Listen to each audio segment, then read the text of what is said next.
All right, guys, we got a very special edition of Tech Topics in a Tesla. That was Not a lot only closer than I thought it was.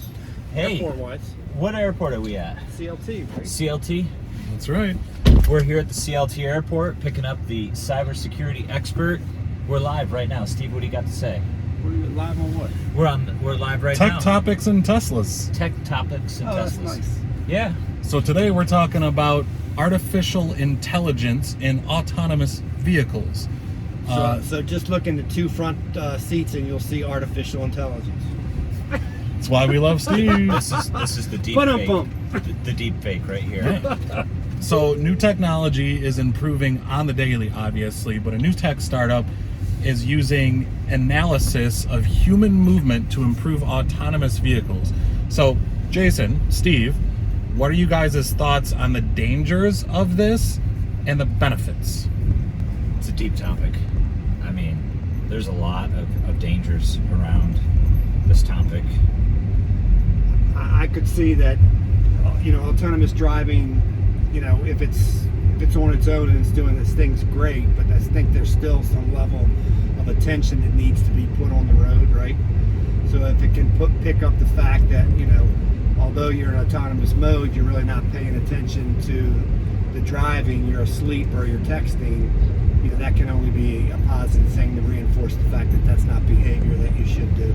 Right, and I think there's a lot of applications for artificial intelligence in machine learning. So by allowing more of that AV to learn, Yeah. based on head movement, leg movement, and basic human behavior, I think the more we allow it to do, the more it's going to learn and the better off we're going to be in the long term. Yeah, and I'll give you a good example of that for all us old timers. If you look back in the early days of Siri on an iPhone, because not enough questions were asked of the same type, that a human actually went in there and wrote the answer to the question, right? Right. Now she's got such an archive of questions that were answered via autonomously or by humans that the archive can answer the vast majority of questions that people ask, right? All right. That's the value of machine learning over time. All right, Jason, anything to add?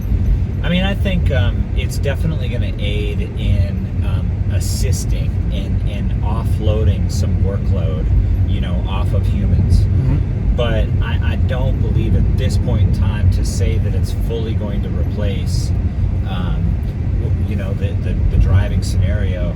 Yes, in the future, once we as humans have aided it as well, taught it, all of the scenarios that we play out in our head while we're driving a vehicle, safety concerns and all the rest of it, that is going to be the major hurdle that we're going to have to overcome, is teaching it. And I think the other major aspect of this is the cybersecurity. Is the cybersecurity around the scenario, the situation. We've got to make sure that the autonomous vehicle that we're driving in and we put our family in is safe, and it can't be hacked, and it can't be taken control of. And so we're going to have to start to think about the vehicle as how we are going to secure the vehicle, or how the automaker is going to secure the vehicle, and then prove to us that the vehicle is secure as it is. Yeah, and I think if you add on the AI front, rather, if you go outside the automobile and look at industries, right?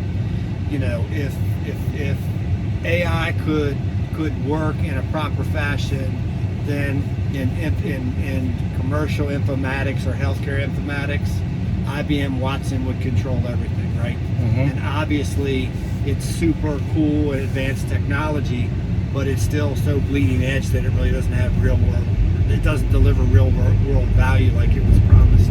Yeah, definitely something to follow along. But you guys are tuned in to Tech Topics in a Tesla with Jason, Steve, and myself. And we hope you guys will join us soon. Thanks again.